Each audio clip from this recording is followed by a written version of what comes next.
Hey, everybody, welcome in our first losing Utopia football podcast. Hang on while I get my volumes, my levels set. Our first losing Utopia football podcast of the season takes place right now. Just following the post-game show up here at the Sports Radio 610 studios. My name is Sean Pendergast, one half of Payne and Pendergast on Sports Radio 610. 6 a.m. to 10 a.m. weekdays. You can hear us tomorrow on Monday. I'm recording this Sunday, so I don't know when you guys are seeing this or hearing it, but 6 a.m. to 8 a.m. on Mondays for me and Seth during the football season, and then 6 to 10 a.m. the rest of the week. And then obviously pregame and postgame, you can hear me on the Texans flagship as well. But just an all-around bad day for the Houston Texans today. 34-7, the final score against the Minnesota Vikings in a game where we had all kinds of warning signs for what we saw.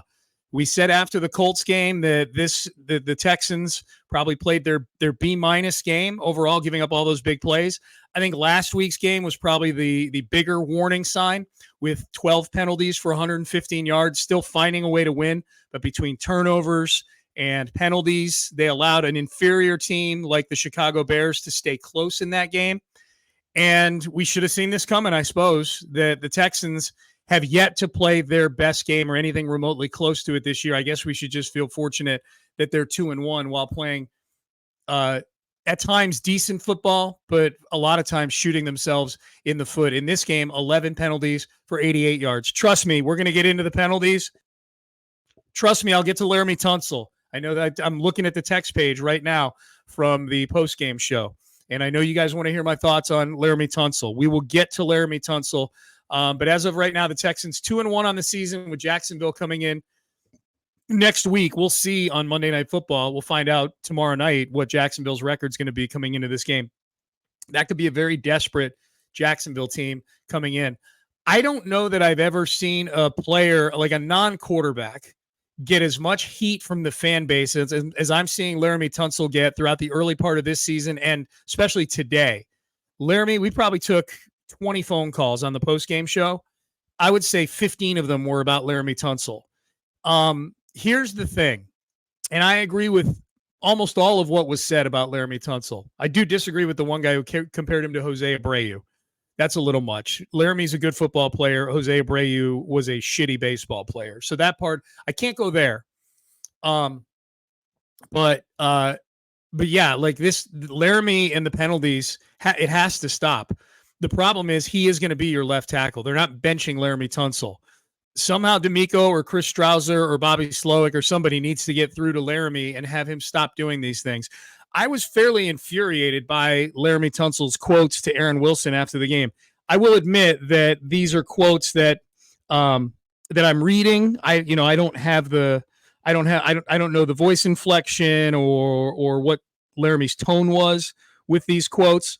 But as we know, Laremy had, in the first half, had 2 false starts and 2 illegal formation penalties, which is inexcusable. And they were at the worst possible times. I'll lay that out shortly. But here were Laremy Tunsil's quotes. First, on the illegal formation calls. They tried to make an example out of us. The first 2 weeks, we lined up the same with no problem.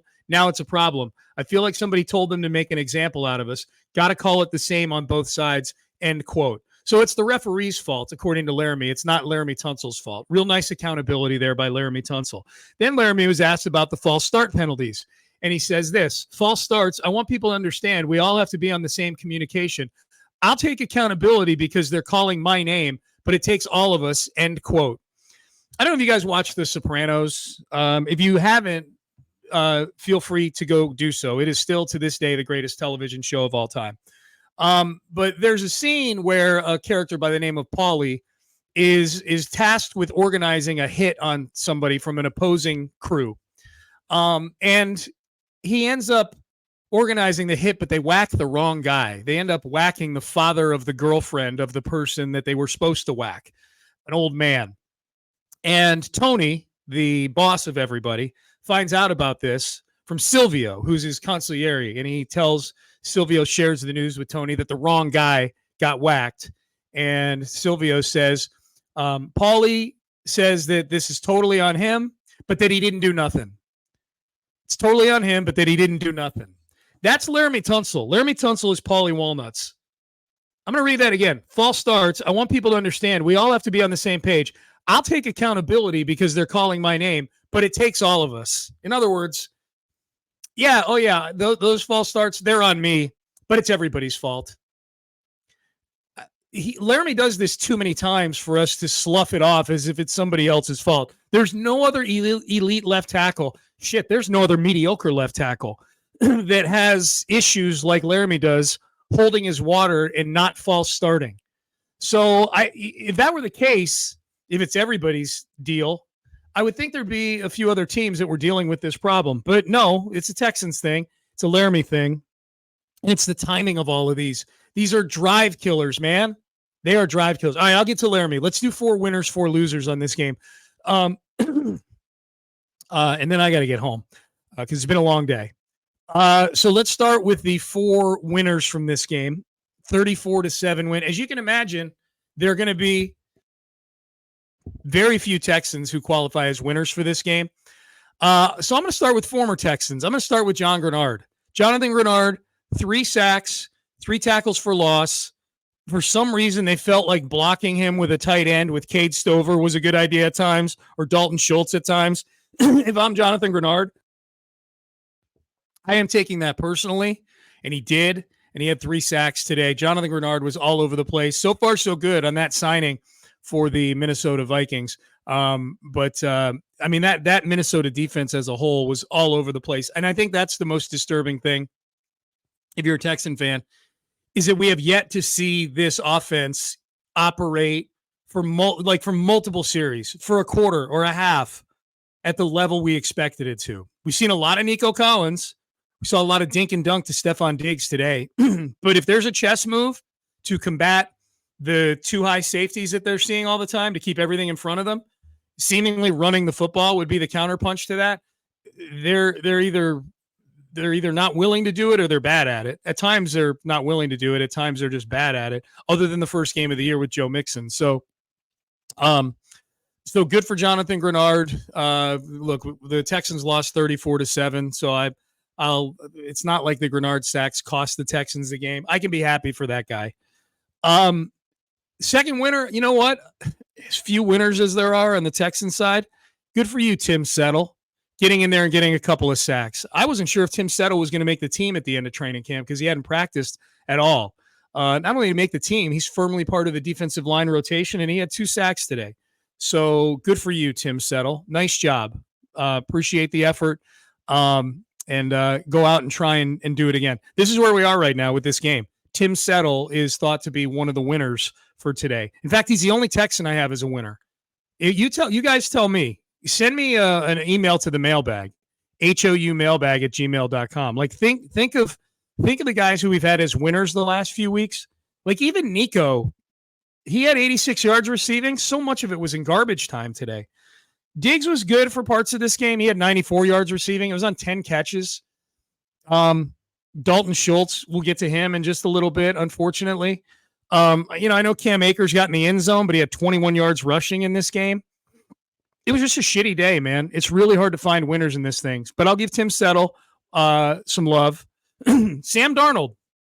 I would be remiss not to name Sam Darnold a winner in this game. I have been as critical of Sam Darnold and his fat face as much as anybody has. I have at times during the preseason said that Davis Mills is better than Sam Darnold. I'm willing to take that back now. This version of Sam Darnold that Kevin O'Connell is getting is a serviceable quarterback. I don't know that you can win a Super Bowl with this version of Sam Darnold. Although if the Vikings keep turning the Texans over, or turning the opposition over, I should say, then they can keep winning because Kevin O'Connell doesn't lose when he wins a turnover battle. But I was impressed with Sam Darnold. I was impressed with how he threw on the move. I was impressed. I thought he was pretty careful with the football. He didn't have any turnovers today. He did a really nice job of finding Justin Jefferson when he needed to in this game. They're going to win. I mean, they're already 3-0 with Sam Darnold, but if this is who they are defensively and they can continue to run the football with Aaron Jones, I can see Minnesota winning 10 games this year for sure. Which I never thought I would say about a Sam Darnold quarterbacked team. I don't know if he'll be on the Vikings next year because they're kind of committed to J.J. McCarthy long-term. But Sam Darnold's got a great opportunity to turn himself into one of those guys that goes out and gets a deal on the open market this offseason. People have been waiting to pay that guy to be their quarterback because he's the 3rd overall pick. He's on his 4th team. So Sam Darnold, kudos to you. On this podcast, I will give you kudos. And then number 1 winner, Brian Flores. Brian Flores, who's suing the Texans and several other entities around the NFL for hiring practices. He had Bobby Slowick flummoxed today. He had the Texans offense flummoxed today. He had CJ Stroud flummoxed today with all the different packages he was using. Texans did him some favors with how they chose to protect CJ Stroud. But Brian Flores, I don't know if he's going to get another head coaching job. It's kind of tough when you sue the league and sue several teams. Your ceiling might be defensive coordinator. But I'll tell you what, if I was rooting for a team in the AFC North, I would be awfully nervous about the Vikings moving forward, having Kevin O'Connell as their head coach and then having Brian Flores as their DC long term. He could just become one of those guys that gets paid to be a DC forever, making $2, $3, $4 million a year, whatever it is, being a DC. He had a really good game plan for the Texans today, and they didn't adapt. They did not have a lot of answers. And I think that's the scary thing if you're a Texan fan right now, is we're 3 games in and it doesn't look like they've had answers to the degree we expected them to when they traded for Stephon Diggs and brought in Joe Mixon. That's concerning. All right, so those are the 4 winners. 3 of them were Vikings, but it was 34-7. What the hell do you want me to do? Okay, now let's get to the losers in this whole thing. 4 losers. Plenty of Texans representation on this side of the ball. D'Amico Ryans did not have your team ready to play today. Turnover on the first official play from scrimmage. The second play, the first one got called back because of a penalty. But D'Amico Ryans did not have his team ready to play today. He himself admitted it. When you go 12 penalties last week and 11 penalties this week, it's on the head coach in so much as, if it persists, then down the road, they'll find a different head coach. I think we're a long ways off from that, like maybe forever off from that. I could see D'Amico being a lifetime guy here. But it is on the head coach. That said, especially the offensive penalties, the procedure pre-snap penalties, these guys are adults, man. D'Amico, you don't need to do that. You're on the loser list today only because you got beat 34-7 and your team wasn't ready to play. That's your job, is to have your team ready to play. But you don't have to volunteer yourself as it being your fault that Laremy Tunsil can't keep from jumping before the snap. That's not your fault. It's not your fault, D'Amico. It's not your fault. So D'Amico is on the 4 losers list. Next one, Dalton Schultz. Dalton Schultz really has not done anything yet in 3 games. Just 2 catches for 11 yards today. Came dangerously close to a fumble that got overturned. But we're still kind of waiting on Dalton Schultz, and he and Cade Stover both had trouble blocking today. So Dalton Schultz, 3 games in, has not earned that $12 million a year that he signed this offseason. So there will be games. Look, it took Dalton Schultz 4 games last year to get going, but that was with a new team. I expected more from the offense as a whole, but especially from Dalton Schultz. My hope is, and I'll get to the other 2 losers in a second. My hope is that Chicago and Minnesota actually are 2 of the best defenses in football. And they may very well be. Who knows? We're only 3 games in. And if that's the case, then I would feel a little bit better about kind of how things went the last couple of weeks. But yeah, Dalton Schultz, number 2. 3rd loser, CJ Stroud. 2 turnovers today, including one early on. It was a tip ball. The second interception was inexcusable. That was on him. And just couldn't get anything going, man. I put him in the loser category in part because of performance that was just okay. When the standard for CJ Stroud is greatness, he was just okay. But also he got no help, he got no help from the offensive line, got no help from the running game. They're playing these 2 high safeties to keep everybody in front of them, and they can't run the football to keep defenses honest. So until they do that, CJ Stroud's got to put the cape on. They were in, on average, 3rd and 12. The Texans were in the first half of this football game. On 3rd down, their average yards to go were 12. And I think their first 2 third downs of the second half, I can go look at my my notes here, my Pender notes. First 2 third downs of the second half, 3rd and 16 and 3rd and 11. So, I mean, you can't, CJ said it himself, you cannot operate with 3rd and the distances that they have. You just can't. You just can't. So I'm not all on CJ, but heavy is the head that wears the crown. And number one on the losers list, Laremy Tunsil. Laremy Tunsil for the quotes that I read earlier. Laremy Tunsil for the 4 penalties. Could have been 5. They actually declined one on 3rd and 19. He had 4 penalties in the first half. Here they are. False start with the Texans 1st and 10 at the Minnesota 45. All right, that's not a supremely damaging one. 1st and 10 versus 1st and 15. It's not ideal, but you've got a quarterback that can get you back on schedule on first down and second down.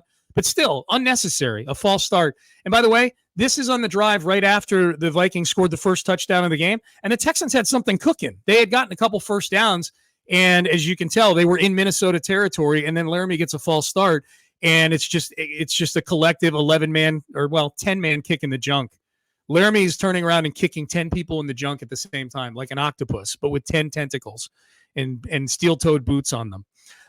Second penalty, illegal formation on a 3rd and 7 at the Houston 33, in which they completed a long pass to Xavier Hutchinson for the first down. So Laremy screwed them there too. So it's not just the 5 yards on the penalty, it's the 16 yards that you would have gotten if Xavier Hutchinson's catch counted. Can you imagine being Xavier Hutchinson? Dude gets like 10 catches a year, and Laramy's out there because he can't hold his water. Xavier Hutchinson doesn't get a catch. The next one, false start on 3rd and 14 at the Minnesota 35. This was the 3rd in a litany of penalties by the Texans. 3 straight false start penalties. One on Titus Howard to make it 3rd and 9. One on Juice Scruggs to make it 3rd and 14. And then Laremy made it 3rd and 19 and pushed it back to the Minnesota 40, which put it out of field goal range.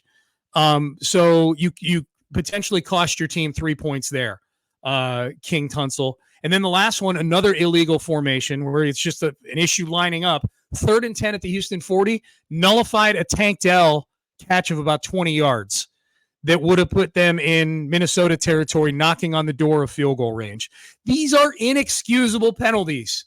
They're inexcusable in a vacuum when it's just one of them. When there's 4 of them in basically 1 quarter of play, dude, it's borders on unprofessional.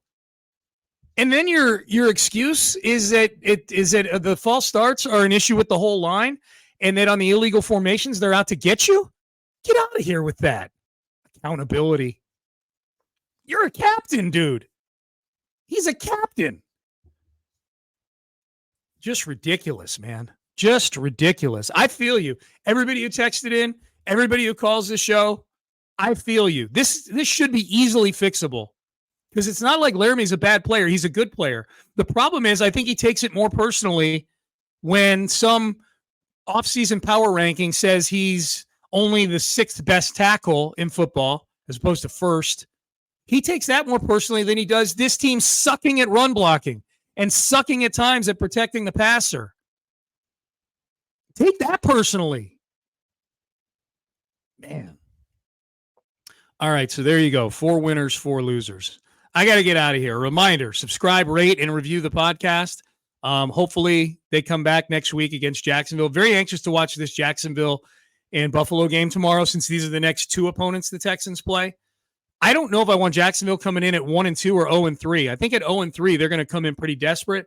1-2, maybe not quite so much. Not that 1-2 is any great shakes, but I think like realizing like, boy, you go 0-4 to start the season and things get super dicey. So we'll see. That's tomorrow night, Buffalo and Buffalo hosting the Jags. So again, a reminder, subscribe, rate, and review.